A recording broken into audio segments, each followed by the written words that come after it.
pour moi, Montréal, visuellement, c'est aussi le ballet des déneigeuses l'hiver. Ça commence par les lumières qui rentrent dans ta maison sans que tu les aies même vues venir. Ça se projette sur les murs. Puis tout de suite, nous, on tasse les rideaux, puis là, on voit l'espèce de déploiement magistral, presque animal, de toutes ces machines-là, les grandes, les petites, chacun son rythme, chacun sa place. Une espèce de ballet vraiment orchestré d'une belle façon. Ça, c'est vraiment typiquement montréalais, puis je trouve ça grandiose, en fait. À chaque fois que ça arrive, je me dis, c'est tellement nous, ça nous appartient tellement. Puis j'aime m'émerveiller devant ça, en fait. Il y a beaucoup de monde qui chiale, mais moi, je trouve que ça fait vraiment partie de notre paysage hivernal, puis c'est super beau.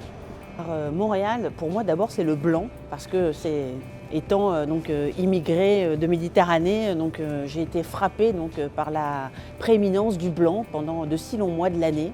Et c'est pour ça que j'aime tellement les couleurs, à la fois dans les expositions, mais aussi au marché toujours, les couleurs du printemps, un printemps qui explose comme rarement dans le monde, où on voit littéralement les fleurs pousser du matin au soir.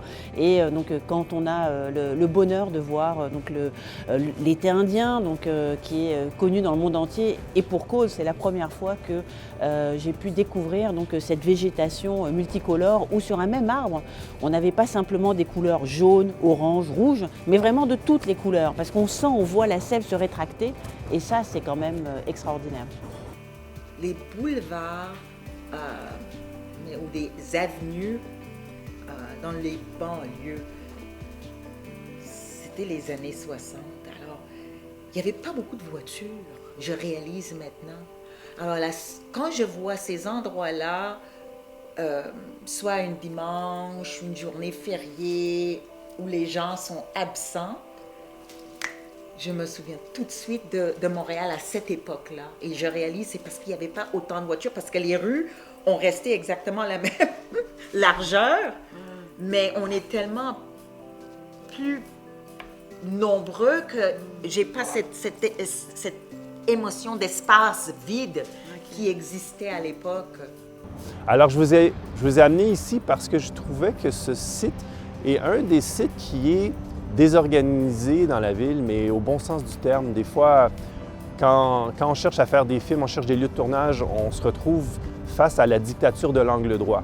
On est dans des lieux qui ont été uniformisés. C'est un peu le cauchemar ou l'échec de la banlieue et on appelle ça la suburbanité. Mais ici, je trouve qu'il y a encore de la vie. Il y a une relation avec la hauteur et la largeur, puis c'est courbe, c'est pas tout en angle droit. Je trouve que ça fait du bien à l'esprit d'avoir cette espèce de chaos-là.